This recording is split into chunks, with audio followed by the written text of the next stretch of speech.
How's it going, Talk Forest TV? My name is Jack and welcome to my starting 11 predictions video for our game on Wednesday night at the Liberty Stadium against Swansea City.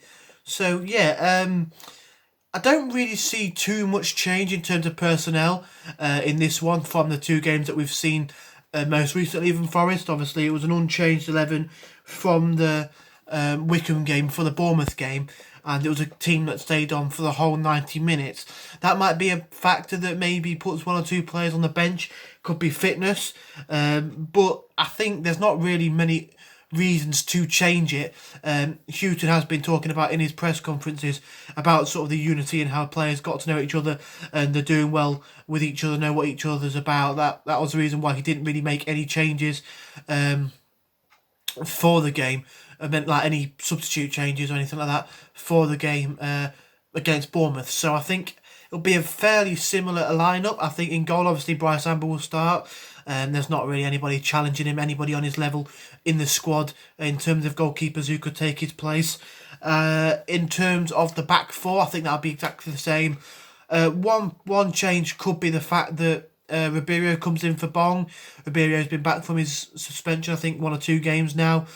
I think he will probably stick with Gaetan Bong. He's someone that he's worked with before, someone that he knows, and someone that I think in this sort of situation he'd like to stick with.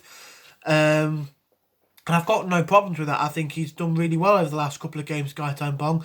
He had a bit of a shaky start for Forest. It seemed to be one good game, one bad game, one good game, one bad game. But he's picked up his form now. He's doing really well. And yeah, I don't have any problems if he starts. If he doesn't start and Yuri starts, again, I'm happy with that also. Don't really have any problems with that. So I think it's probably going to be Bong, but I wouldn't really mind who starts out of the two.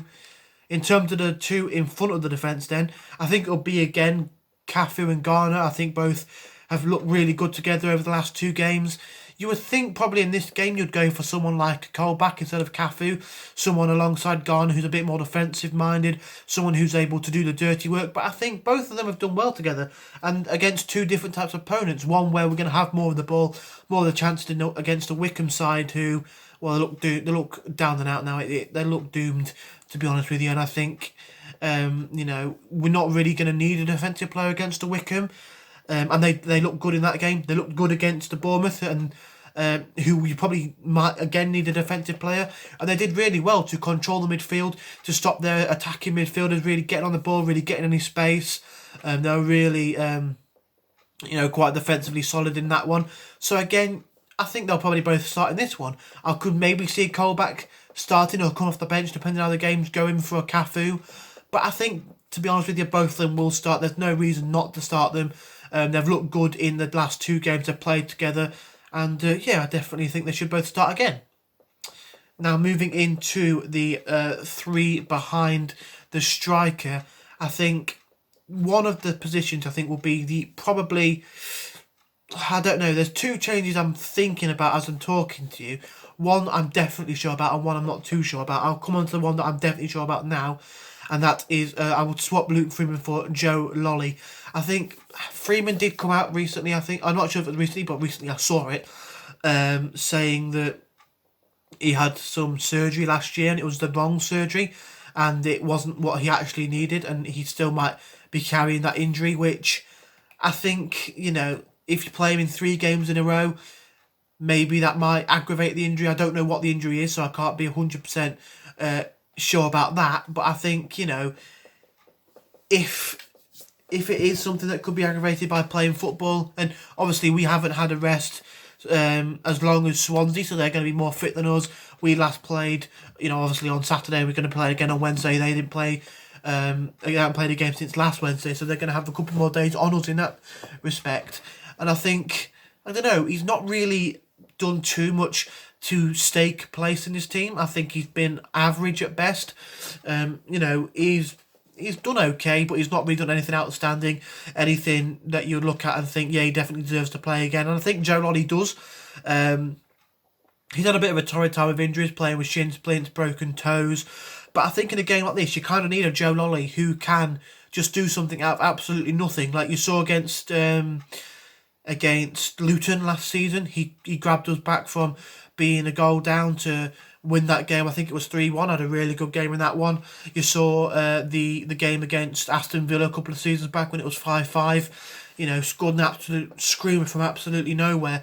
So I think in a game like this where we might need to take our chances when they come to us, if you can have a Joe Lolly who sometimes can just pull out a bit of magic, pull the rabbit out the hat, then, you know, you need to start him, you need to get him playing, you need to get him in the opportunity to do that sort of thing. And I think if we can play him, then definitely start him in this one. Now, moving on to the right-hand side, I think it'll be another unchanged position, and I think Anthony Knockaert will start again.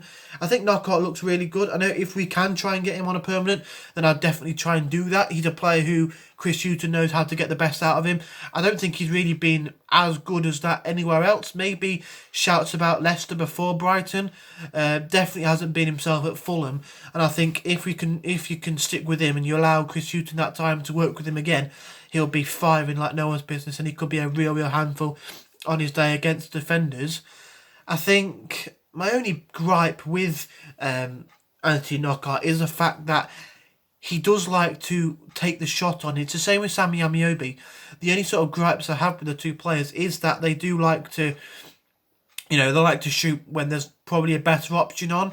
They'll get the ball, they'll cut him from the right-hand side, and they'll take a shot when there's probably a player in a better position, but they want the glory for themselves, and sometimes that's good. You know, you want players who have the confidence to take shots on. You know, you're not going to score. You're not gonna, you know, win the raffle if you don't buy a ticket.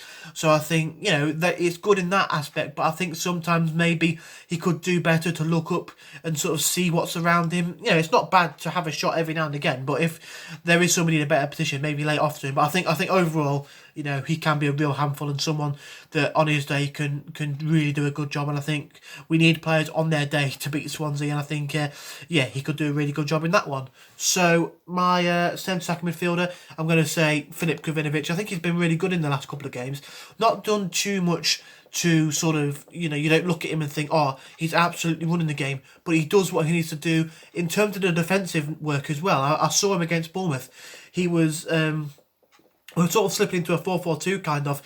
He was going up alongside Glenn Murray at times, and he was leading the press in that terms. He can slot back into a 5-man midfield. We don't have the ball, and when we do have the ball, you know, he's got a great whip on him. There's a couple of well worked set pieces that we tried. Who knows if we've got any more of those up our sleeves? And he had a big part to play in that one. So I think, you know, he can do better than what we've seen. But what we've seen so far has been very good. And from a corner kick, he can really whip the ball in nicely. The best chance of the game against Bournemouth was a header at the near post from Glenn Murray from a Krovinovic corner. So I think, yeah, you definitely need your best corner taker, like I say, in a game like this against Swansea. And I think, yeah, he definitely needs to start for me. And I think he's been very good so far. And now the striker position. This is a difficult one for me. Obviously, you look at Glenn Murray and you say, well, definitely play Glenn Murray. He played, obviously, the full 90 in the last game. He made no changes. Looked good, to be honest. Had the best chance of the game.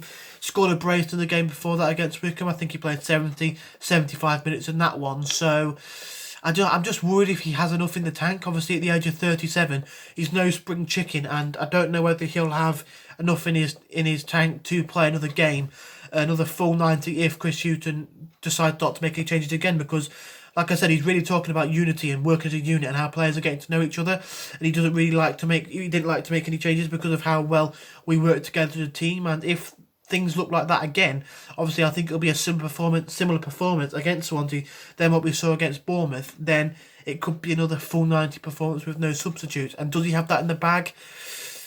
I don't know. I'd like to start him, obviously, because he scored 2 goals against Wickham, did a really good shift against Bournemouth. So I don't think that he deserves to be dropped, but I think probably in terms of fitness he might have to be dropped. And if so, I'd probably start Lyle Taylor. I think he can stretch your defence, he can hold it up. You know, he can be a real handful for a back 4 or a back 5. I think Swansea sometimes play. I'm not really 100% sure on that one. But yeah, I'd probably start Taylor, but I'd love to see Glenn Murray start if he has enough in the tank. So yeah, that would be my starting 11. I'll just run through it for you now before I end the video. So it'll be Samba in goal, Christie, Figueiredo, Joe Worrell. I didn't mention them. Figueiredo and Joe Worrell definitely should start for me. I think, yeah, Joe Worrell is probably my favourite player at the club. He had an absolutely superb game against Bournemouth, and Figueiredo alongside him looked solid. I think he had a really good game too. In terms of the midfield too, I'll go with Joe Garner. James Garner. Joe Garner played for us, what, we're talking about 10 years ago now, alongside Cafu. The midfield three ahead of that will be Knockaert, Lolly and Krovinovic, with probably Lyle Taylor up top. So yeah, if you did enjoy, smash the like button, subscribe to Talk for Us TV, TFTV and Dan TFTV. If you haven't already, thank you for watching, and come on, you Reds!